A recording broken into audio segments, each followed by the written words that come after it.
Welcome to this episode of your favorite interior design podcast. I'm your host, Stephanie Stuart, interior designer, over-the-top maximalist, and firm believer that animal print, when done well, should be considered a neutral. This podcast is for anybody that has ever looked around their space and thought, this is shit. You deserve better. And through my eclectic career, including multifamily housing, hospitality, senior living, and high-end residential, I've learned that confidence is key. We'll be here each week with industry experts to share their experiences and motivate you to take action and create a space that feels good and makes you proud. I promise it'll be a little bit cussy, a lot sassy, and we'll have a ton of fun. Welcome to my About Me episode of the podcast. I'm Stephanie Stuart, your host, and I'm excited today to share a little bit information about myself. What I did is, instead of being boring and just giving you my whole life story, I thought that I would answer a few questions about me so that you can get to know me. The first one I wanted to answer is, what did I have for breakfast today? Let's start with the first things first. Today I had for breakfast what I usually have for breakfast, and I hope that my friends over at True Results Fitness in Peoria are listening because this definitely goes into my macros, is a cup of oatmeal with some Splenda and cinnamon and a little bit of almond milk, and then some scrambled eggs. I like to do 2 egg whites and 1 whole egg. So that's my breakfast, super exciting. When I'm not eating oatmeal and scrambled eggs, I'm usually eating scrambled eggs in a wheat tortilla because that's how I roll. Okay, super simple. My next thing is my favorite drink. Well, my question for you is, what time of day? Doesn't really matter too much depending on if it's the weekend or the weekdays, but some of my favorite drinks are coffee. I drink hot coffee in the morning with a little bit of almond milk, and throughout the day, literally all day long, I drink iced coffee with no sweetener, and I usually go to Starbucks and a venti. What else about me to drink? I love a vodka soda with a splash of lemon juice and a lemon, and I also enjoy a good Prosecco on the weekends. So have a lot of fun with that. All right, let's talk about work. How did I get into my current line of work? Well, I mentioned I'm an interior designer, and I have actually been an interior designer for quite some time. I've been an interior designer for about 18 years, and I started my interior design career actually at San Francisco State University. I lived in California where I grew up, and I started going to college to be a computer scientist. And that was back in the day. I'm actually going to date myself. It was in 1999, the 1900s for all you kids out there. And if anybody remembers what was going on in 1999 in the Silicon Valley in California, is that there was a big tech bubble burst.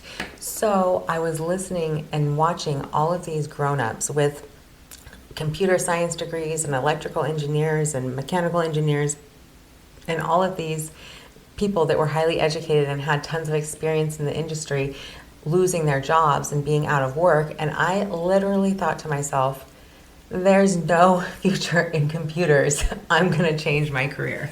Well, that wasn't true. However, I do feel fortunate that I did change to interior design.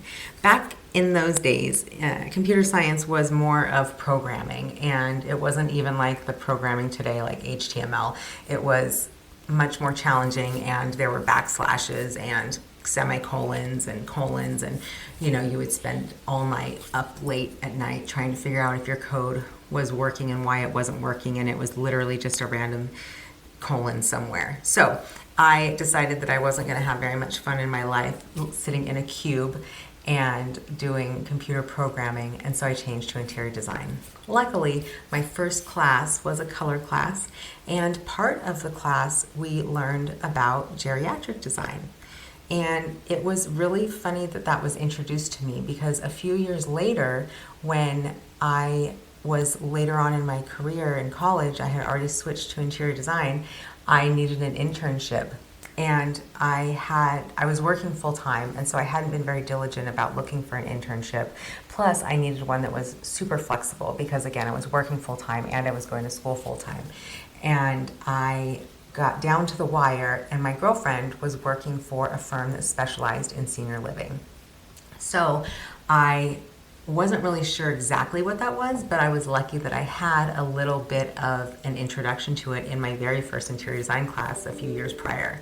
So I started working for a firm that specialized in interior design for senior living, and I actually fell in love with it. It was so much fun, and if anyone knows me and has had a chance for me to share that that is one of my passions in interior design, besides wallpaper, of course, but in senior living there's a lot of wallpaper, so they kind of go hand in hand. But in senior living interior design, you get to combine this really fun technical aspect of medical design and how things really have to function and work in their optimal way with residential design, which is where people don't really even know that the space is designed. It's just so well done and so comforting that you're working really hard on these challenges to create spaces that are clinical in function but residential in feel. So I really enjoy senior living, and that was my first internship. It was my first internship in college, and then I kept that job. I was hired on full-time after. I got started in interior design working in senior living, and I do that part of my work now. So okay, so that is how I got into my current line of work. The next question is, what is my favorite state? Okay, my favorite state is Arizona. I currently live in Arizona, and I love, love, love it here.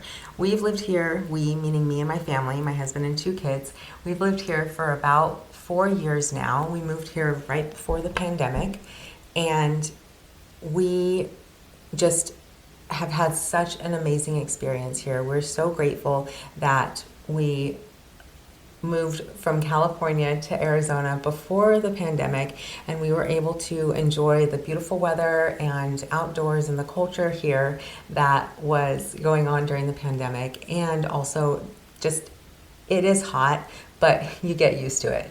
We lived in Utah for about 10 years before, when we first started our family. And, you know, there's snow there. So everybody has something different in their climate. In Utah, it's nice because you have 4 seasons.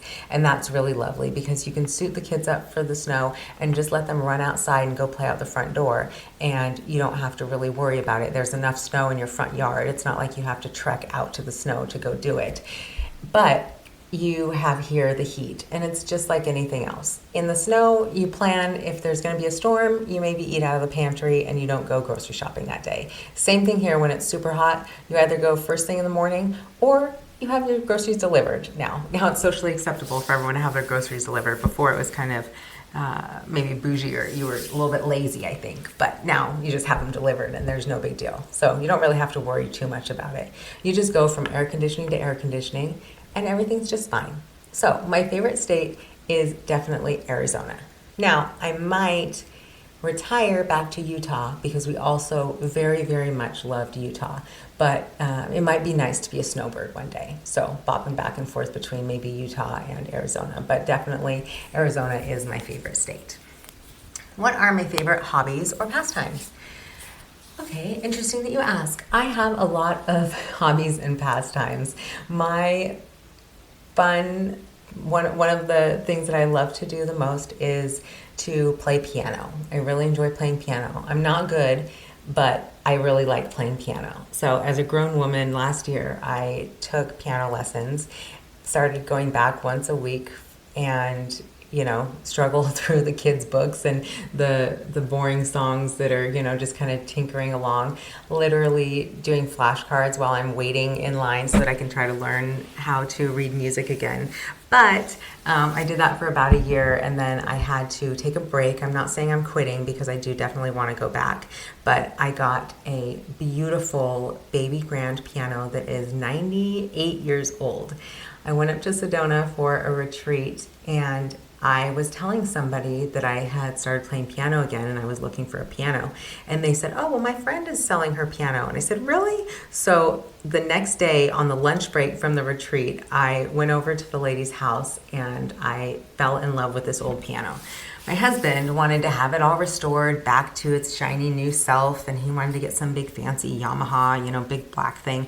But I wanted to have this old piano with this nice weathered patina. It's like a chocolate brown, and it is pretty amazing. It still has the original ivory keys, which I know we have to treasure because we can't get them replaced, or we'll have to redo the whole thing because you can't get individual pieces. But it is just beautiful, and I love my piano. So everybody knows around the house when I'm playing piano, I am in a good mood, and they definitely encourage mom to go play the piano.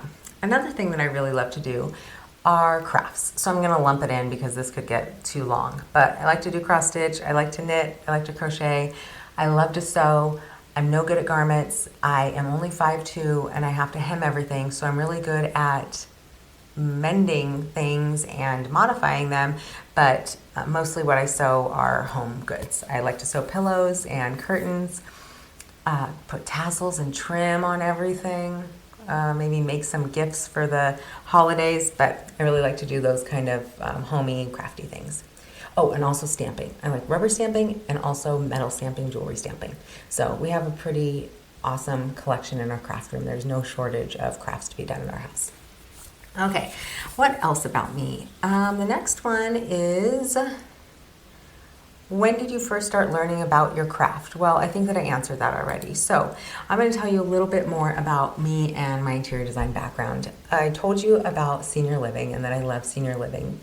I have a background also in commercial construction, and we put a big focus here on the podcast on construction because it is so important to me, again, to bop back to how things function and helping people really understanding what they need in the space, and that we're not just putting lipstick on a pig. We're going to make sure that it functions for you.